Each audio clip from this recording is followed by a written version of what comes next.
Sa ngalan ng Ama at ng Anak at ng Espiritu Santo. Amen. Ang pagpapala ng ating Panginoong Heso Kristo, ang pag-ibig ng Diyos Ama, at ang pakikipagkaisa ng Espiritu Santo naway sumainyong lahat. At sumaiyo rin. Mga kapatid, aminin natin ang ating mga kasalanan upang tayo'y maging marapat kumanap sa banal na pagdiriwang. Inaamin ko sa makapangyarihang Diyos at sa inyo mga kapatid, na lubha akong nagkasala sa isip, sa salita at sa gawa, at sa aking pagkukulang. Kaya isinasamo ko sa mahal na Birheng Maria, sa lahat ng mga anghel at mga banal, at sa inyo mga kapatid, na ako'y panalangin sa Panginoong ating Diyos. Kawaan tayo ng makapangyarihang Diyos. Patawarin tayo sa ating mga kasalanan at patnubayan tayo sa buhay na walang hanggan. Amen. Panginoon, kaawaan mo kami. Panginoon, kaawaan mo kami. Kristo, kaawaan mo kami. Kristo, kaawaan mo kami. Panginoon, kaawaan mo kami. Panginoon, kaawaan mo kami.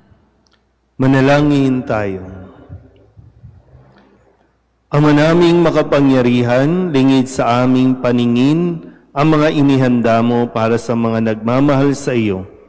Padaluyin mo sa amin ang agos ng iyong pag-ibig upang sa pagmamahal namin sa iyo ng higit, makamtan namin ang iyong mga pangakong di malirip na hindi pa sumasagi sa isip namin o panaginip.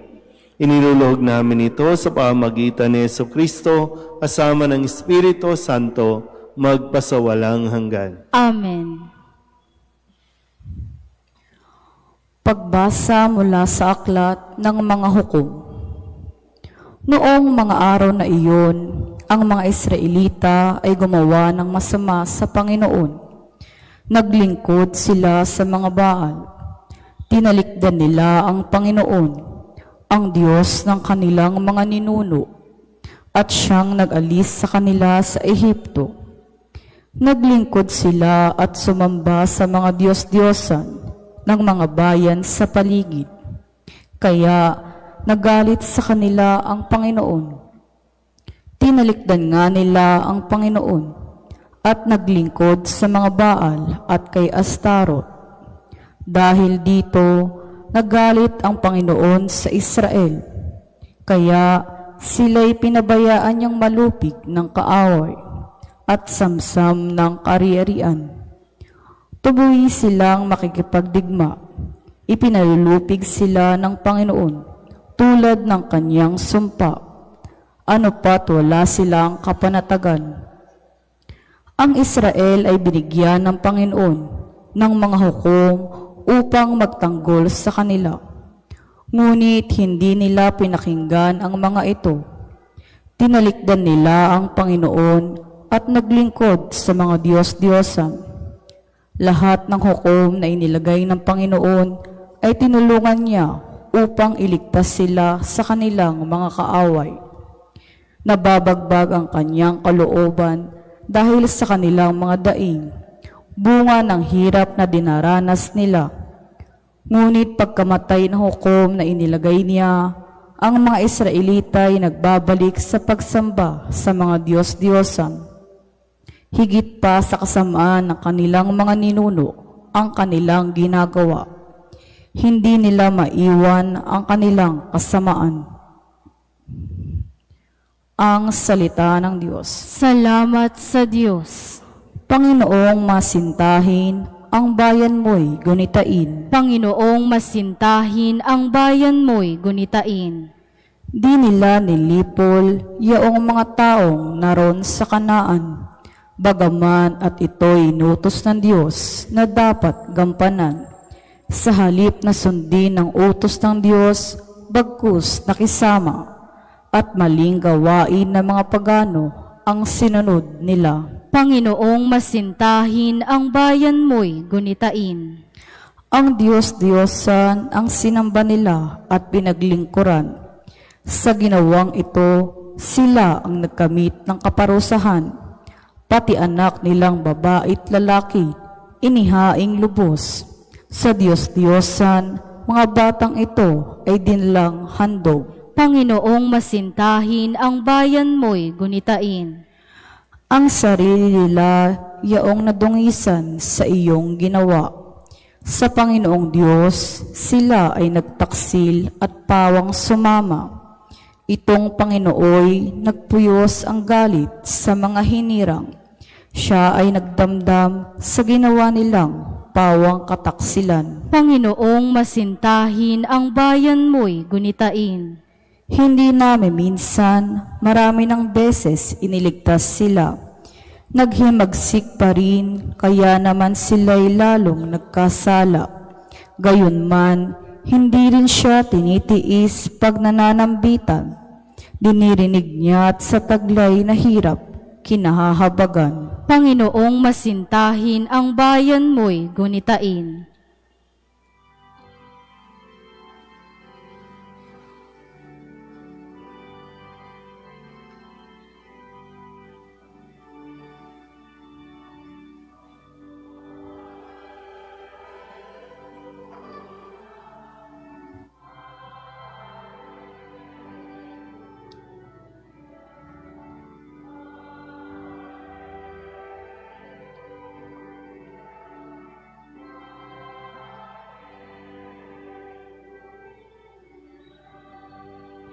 Mapalad ang mga dukha na tanging Diyos na lumikha, ang pag-asa at adhika.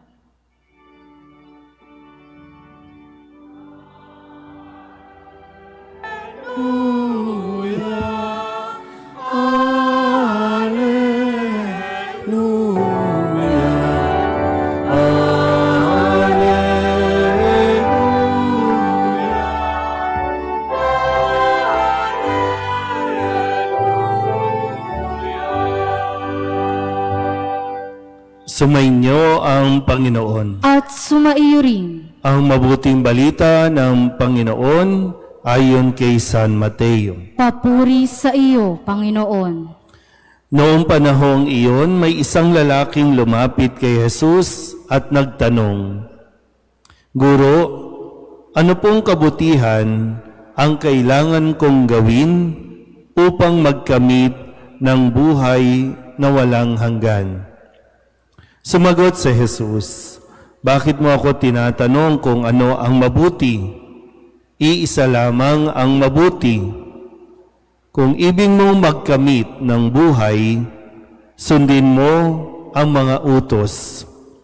Alin-alin po, tanong niya. Sumagot si Jesus, huwag kang papatay, huwag kang mangangalunya, huwag kang magnanakaw, huwag kang magsisinungaling sa pagsaksi. Igalang mo ang iyong ama at ina, ibigin mo ang iyong kapwa, gaya ng pag-ibig mo sa iyong sarili. Sinabi ng binata, tinutupad ko na pong lahat iyan. Ano pa po ang dapat kong gawin? Kung ibig mong maging ganap, humayo ka, ipagbili mo ang iyong ari-arian, at ipamahagi sa mga dukha ang pinagbilhan. Kapag ginawa mo iyan, magkakaroon ka ng kayamanan sa langit.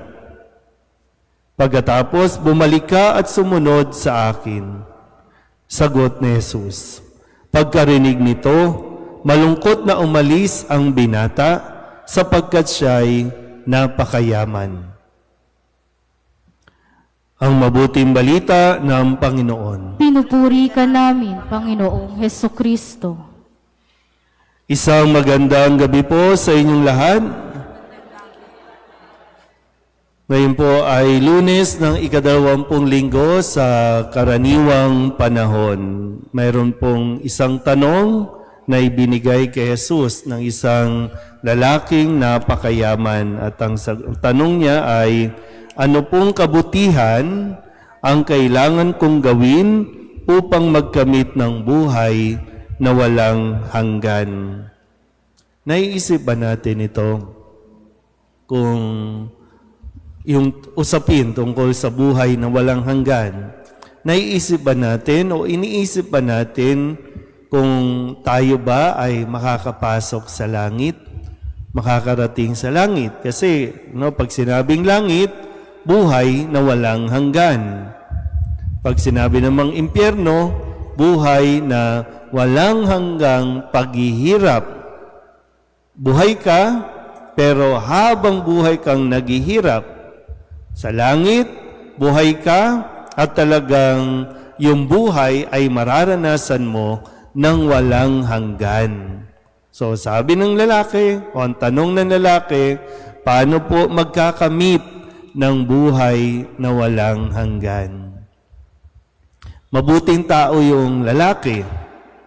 Mayaman yung lalaki.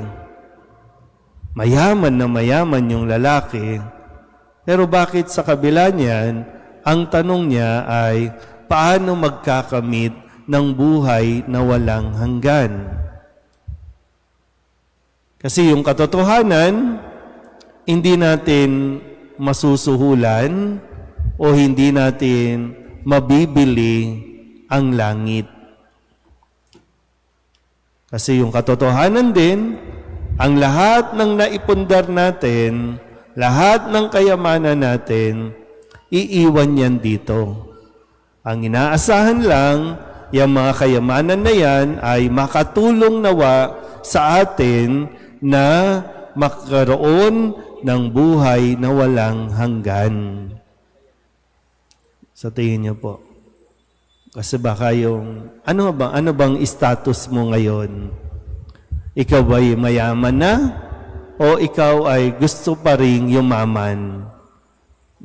Iba din yung gusto mong yumaman sa gusto mo pang yumaman. Pero hanggang saan?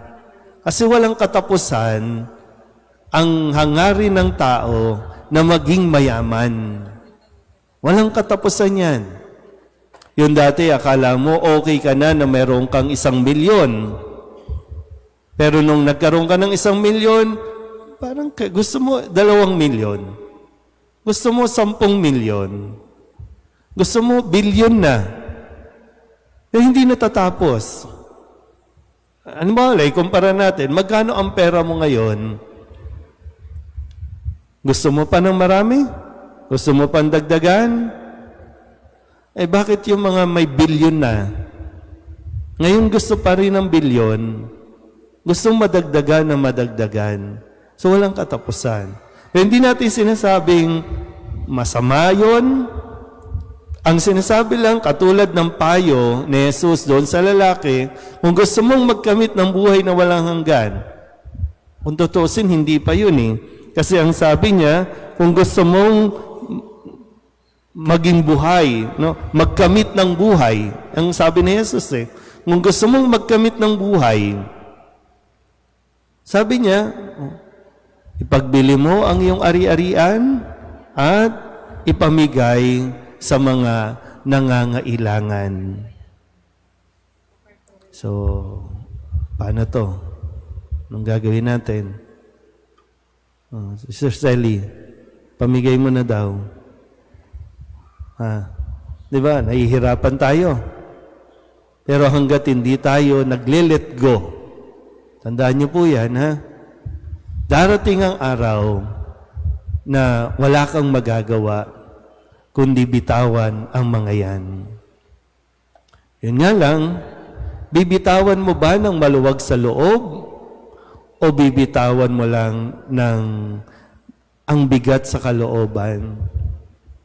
Kaya pala, napapansin niyo minsan, pag dumudungaw kayo sa labi ng isang yumao, pag namatay, napapansin niyo ba? Kung maaliwalas ba? Ibig sabihin, maluwag sa kalooban na nilet go ang lahat ng mga iiwanan niya dito sa mundong ito. Pero kapag yung hirap na hirap siyang iwan, yung bang maghihingalo na lang, mamamatay na lang, o yung kayamanan yung lupa ko, yung kondo ko, yung pa rin yung iniisip, di ba? May ganun, no? Yung mamamatay na lang, ang iniisip pa, o yung lupa sa Cavite, o yung kayamanan, yung alahas sa bangko. Ang bigat, pag tinitingnan mo, no? Kaya sana po, no? May panahon, tandaan niyo po ha, may panahon na nag-a-accumulate tayo. Ibig sabihin, nag-iipon tayo, nagpupundar tayo. Kasi masarap sa pakiramdam din naman talaga. Nabubuhay tayo, nabubuhayan tayo pag nakikita natin yung mga pangarap natin o yung mga inambisyon natin na nakamit naman sa pagpupursige, sa pagtsatsaga, lalong-lalo na nakuha mo hindi sa pangungurap, hindi sa pagnanakaw, hindi sa diyang pinagsikapan mo. Masarap sa pakiramdam. Ha? Pero tandaan mo, pag dumating ang araw na hinihingi na sa'yo, i-let go mo yan, i-let go mo na yan. Para mas maging, sabi po, no, kung gusto mong maging ganap yung iyong nararamdaman, maging ganap ka, yung buhay mo, mas magkaroon ng sense, magkaroon ng meaning, diyan po susukatin kung gaano tayo ka-attach o magdi-detach tayo ng maluwag sa mga kayamanan dito sa mundong ito. O, tandaan niyo po ha, kaya nga, dapat alam mo rin naman kung hanggang kailan ka. Dapat tayo dapat alam na natin yun. Oops, okay na ako, tama na ito, i-enjoyin ko na lang ang buhay ko, i-enjoyin ko din yung pagtulong. So, mawawala din yan sa ayaw at sa gusto mo. O kaya, kung hindi man yan ang mawawala, ikaw ang mawawala sa mundong ito. O, hindi ito, no? Kaya nga sabi ni Kristo, sige, alam mo yun, yung parang binibigyan pa siya ng pagkakataon, sige, gawin mo muna yan, saka ka sumunod sa akin. Pero sana po, hindi katulad ng lalaki, malungkot na umalis dahil napakayaman ng lalaki. Amen?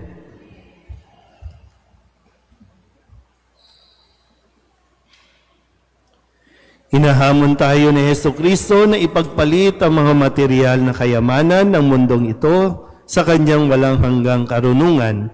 Ang ating mga panalangin naway makatulong sa ating pagpasok sa kanyang kaharian.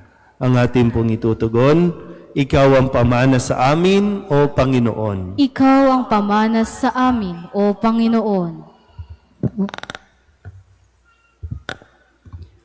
Ang simbahan naway mapalaya ang mga lalaki at babae sa epekto ng materialismo at kahangalan. Manalangin tayo sa Panginoon. Ikaw ang pamana sa amin, O Panginoon. Ang mga pinuno ng gobyerno naway huwag isakripisyo ang kanilang prinsipyo sa kapangyarihan, tagumpay at ambisyon, at sa halip isulong nila ang dangal at halaga ng Ebanghelyo. Manalangin tayo sa Panginoon. Ikaw ang pamana sa amin, O Panginoon. Ang mga magulang at mga guro naway hamunin ang mga kabataan na mamuhay sa mga bagay na tunay na makahulugan. Manalangin tayo sa Panginoon. Ikaw ang pamana sa amin, O Panginoon. Ang mga Kristiyanong labis ang ari-arian at likas na yaman, naway matutong magbahagi ng kanilang yaman at talento sa mga dukha at kapuspalad. Manalangin tayo sa Panginoon. Ikaw ang pamana sa amin, O Panginoon. Ang ating mahal na yumao, naway mapuno ng yaman ng kaharian ng Diyos. Manalangin tayo sa Panginoon. Ikaw ang pamana sa amin, O Panginoon. Idulog din natin sa Panginoon ang ating mga personal na kahilingan, mga panalangin para sa ating mga pamilya, kasama din ang mga kahilingan ng mga nanonood sa online, lahat ng mga misang pasasalamat, special na intensyon, agarang paggaling ng mga may sakit, at ang lahat ng mga kaluluwa na iniling na ipagdasal sa misang ito.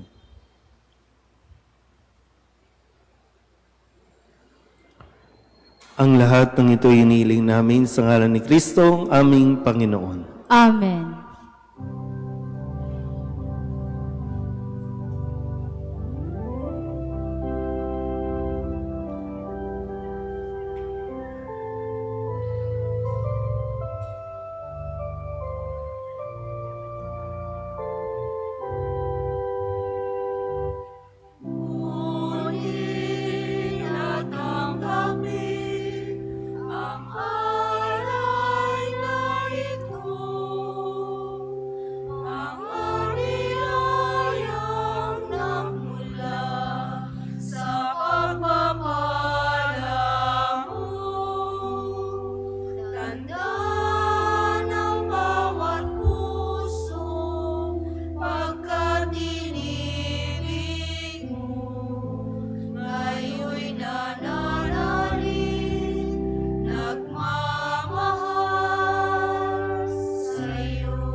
Manalangin kayo mga kapatid upang paghahain natin ay kalugdan ng Diyos amang makapangyarihan. Tanggapin nawa ng Panginoon itong paghahain sa iyong mga kamay, sa kapurihan niya at karangalan, sa ating kapakinabangan at sa buong sambayanan niyang banal. Ama naming lumikha, tanggapin mo ang mga alay upang maganap ang pagpapalitan ng iyong kaloob at ng aming handog sa aming paghahain sa iyo na ring ibinigay, para kami maging marapat na iyong paunlakan sa pamamagitan ni Jesucristo kasama ng Espiritu Santo magpasawalang hanggan. Amen. Sumainyo ang Panginoon. At sumaiyo rin. Itaas sa Diyos ang inyong puso at diwa. Itinaas na namin sa Panginoon. Pasalamatan natin ang Panginoong ating Diyos. Marapat na siya ay pasalamatan. Ama naming makapangyarihan, tunay ngang marapat na ikaw ay aming pasalamatan sa iyong paglingap at kagandahang loob.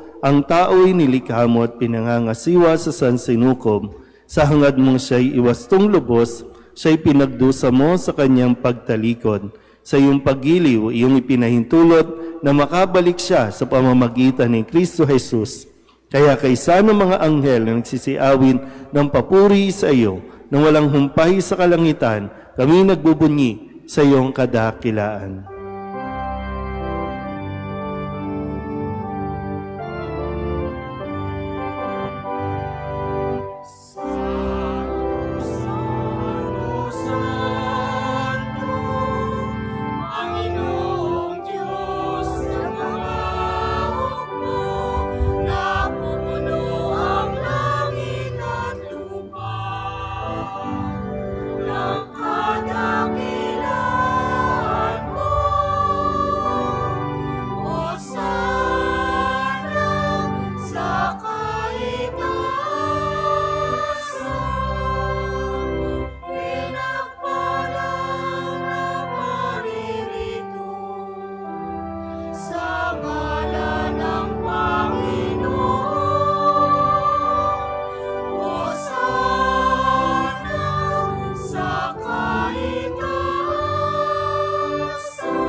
Ama naming banal, ikaw ang bukal ng tanang kabanalan.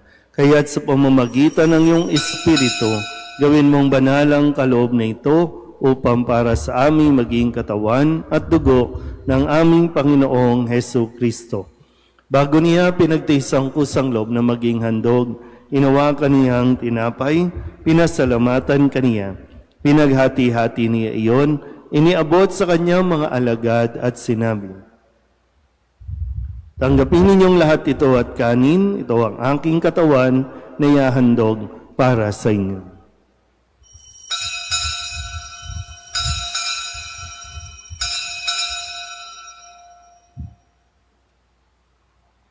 Gayun din naman nang matapos ang hapunan, inawakan niya ang kalis, muli kaniyang pinasalamatan.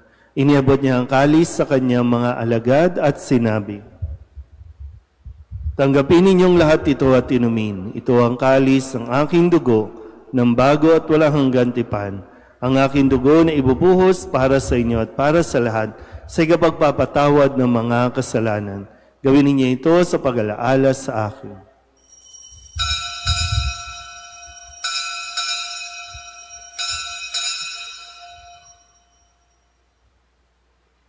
Ipagbunyi natin ang misteryo ng pananampalataya. Si Kristo'y namatay, si Kristo'y nabuhay, si Kristo'y babalik sa wakas ng panahon. Ama, ginagawa namin ngayon ang pag-alaala sa pagkamatay at muling pagkabuhay ng iyong anak. Kaya tiniaalay namin sa iyo ang tinapay na nagbibigay buhay at ang kalis na nagkakaloob ng kaligtasan. Kami nagpapasalamat dahil kami iyong minarapat na tumayo sa harap mo para maglingkod sa iyo. Isinasamo namin kami magsasalo-salo sa katawan at dugo ni Kristo ay mabuklod sa pagkakaisa sa pamamagitan ng Espiritu Santo. Ama, lingapin mo ang iyong simbahang laganap sa buong daigdig. Puspusin mo kami sa pag-ibig kaysa ni Leon na aming Papa at ni Jose na aming Obispo at ng Tanang Kaparian. Alalahanin mo sina Angelito at Aurora na tinawag mo mula sa daigdig na ito. Nung sila'y binyagan, sila'y nakaisa ni Kristo sa pagkamatay. Ngayong sila'y pumanaw, naway makaisa sila ni Kristo sa pagkabuhay. Alalahanin mo rin ang mga kapatid naming nahimlay na may pag-asang sila'y muling mabubuhay, gayon din ang lahat ng mga pumanaw. Kawaan mo sila at patuloyin sa iyong kaliwanagan. Kawaan mo at pagindapating kaming lahat na makasalo sa iyong buhay na walang wakas. Kaysa ng mahal na Birhen Maria na Ina ng Diyos, ng kabiyak ng puso niyang si San Jose, kaysa ng mga apostol at ng lahat ng mga banal na namuhay dito sa daigdig ng kalugod-lugod sa iyo, may pagdiwag nawa namin ang pagpupuri sa ikararangal mo sa pamamagitan ng iyong anak na aming Panginoong Heso Kristo. Sa pamamagitan ni Kristo, kasama niya at sa Kanya, ang lahat ng parangal at papuri ay sa iyo, Diyos Amang makapangyarihan, kasama ng Espiritu Santo, magpasawalang hanggan.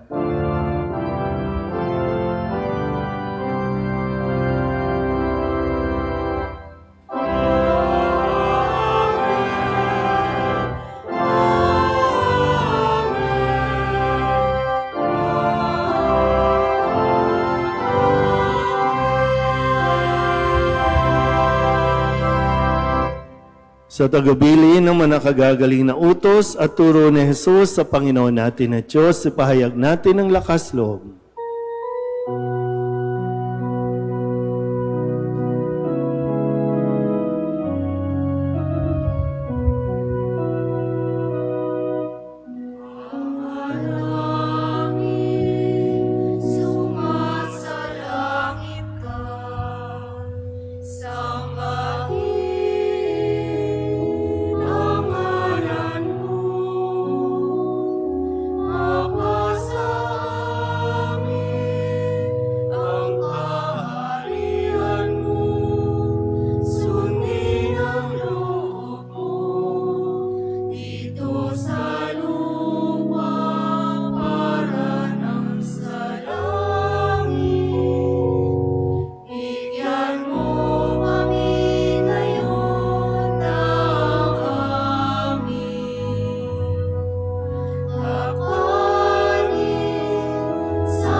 Hinihiling namin kami iadya sa lahat ng masama, pagkalooban ng kapayapaan araw-araw, iligtas sa kasalanan at ilayo sa lahat ng kapahamakan, samantalang aming pinananabikan ang dakilang araw ng pagpapahayag ng tagapagligtas naming si Hesu Kristo. Sapagkat iyo ang kaharian at ang kapangyarihan at ang kapurihan magpakailanman. Amen. Panginoong Hesu Kristo, sinabi mo sa iyong mga apostol, kapayapaan ang iniiwan ko sa inyo, ang aking kapayapaan ang binibigay ko sa inyo.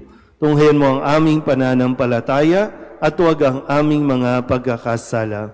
Pagalooban mo kami ng kapayapaan at pagkakaisa ayon sa iyong kalooban, kasama ng Espiritu Santo, magpasawalang hanggan. Amen. Ang kapayapaan ng Panginoon ay laging sumainyo. At sumaiyo rin. Mabigayan po tayo ng kapayapaan sa isa't isa.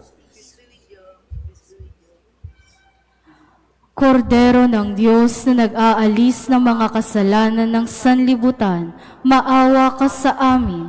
Kordero ng Diyos na nag-aalis ng mga kasalanan ng sanlibutan, maawa ka sa amin.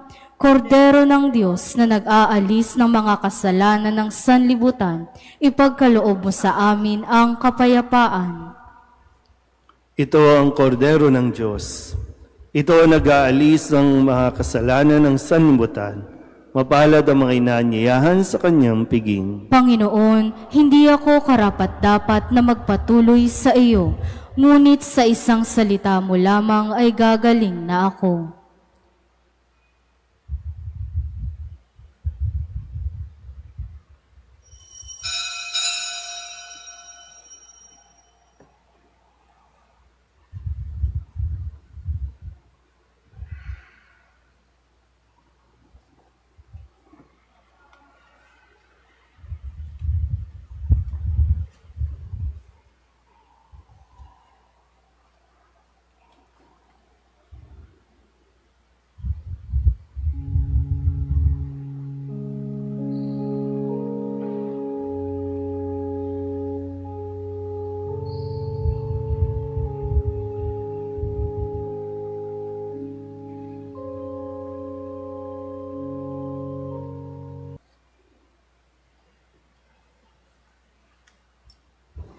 Manalangin tayo. Ama naming mapagmahal, sa banal na pakikinabang, si Kristo ay aming pinagsaluhan. Hinihiling namin kami maging katulad niya sa langit, pakundangan sa kanyang pagiging aming kaparis, bilang tagapamagitan kasama ng Espiritu Santo, magpasawalang hanggan. Amen. Sumainyo ang Panginoon. At sumaiyo rin. At pagpalain kayo ng makapangyarihang Diyos, Ama at Anak, at Espiritu Santo. Amen. Tapos ang banal na misa, humayo tayo sa kapayapaan ni Kristo. Salamat sa Diyos. Magandang gabi po.